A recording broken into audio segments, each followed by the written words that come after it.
Well, here we are on the road follow up or an update on this muck off puncture repair kit. Sad to say that it's blown through, and we're going to do another on the road repair. So let me give you an update as to where we are on the ride and show you how long it lasted. So basically, it only lasted about 16 miles. Almost 3,000 feet of climbing. And if you look at the terrain that we were on, it's up, down, up, down, up, down.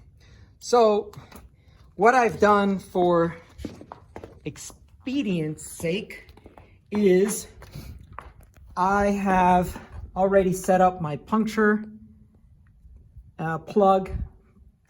I've already set up my on the road pump.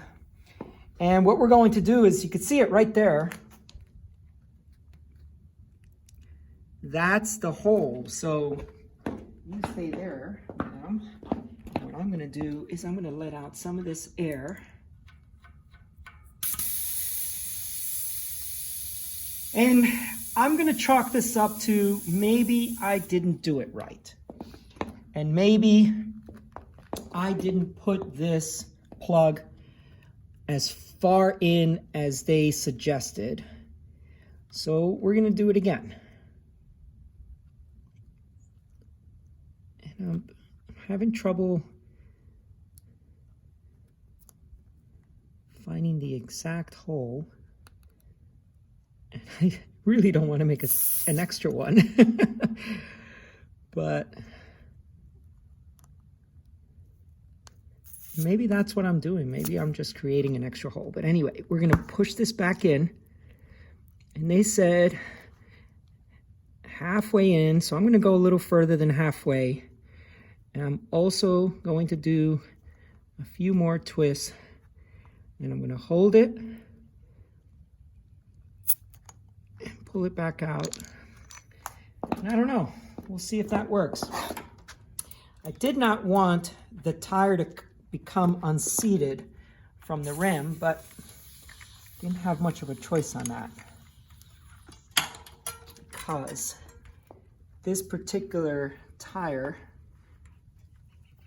this is the Continental 5000 for those that have asked before. This is the tubeless version, hence why we're doing all these repairs, but it's the TL, so it is not the STR. Now this is a beautiful Lazine pump that has what they call a pen gauge. So right in line, they have a pressure gauge. And this is much larger than most mini pumps, but still much, much smaller than a frame pump. Now without my readers, I honestly can't read this, but I'm guessing that that is 40, 60, 80, 100. So we're going to try to get to around 80. Again, I'm probably pushing the extremes of these plugs, because for road pressure, you know, a lot of people, especially if they're riding 28 or 32 tires, they're running much, much lower pressures than I am on a 25 tire and a narrow rim. Well, not narrow, but these Dura-Ace wheels are not as fat as, let's say, a zip wheel. All right, so we're getting close to 60 and the plug is still holding.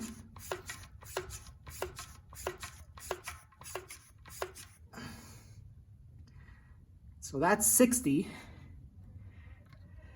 And that's way more than I had when I stopped.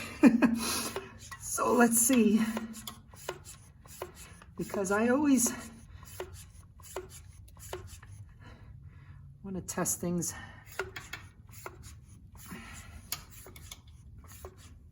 Well, let's put it this way. This is more than enough pressure to get home from anywhere that you might be. I'm well over 60. So let's unhook this. Let's spin the tire back around and find the plug. Where is it? All right, so I don't know. We'll see if that's going to hold. So here we are. We did an in the field repair on the road, whatever you want to call it. I'm not giving up on this puncture plug kit, but as you saw, I mean, it only lasted about an hour, 45 minutes, and then it probably blew out way sooner than that. I don't actually know when it blew out, but I'd been spraying sealant all over my riding mate for the last half hour or so. Anyway, thanks so much for tuning in. Please like and subscribe, and we'll see you up the road.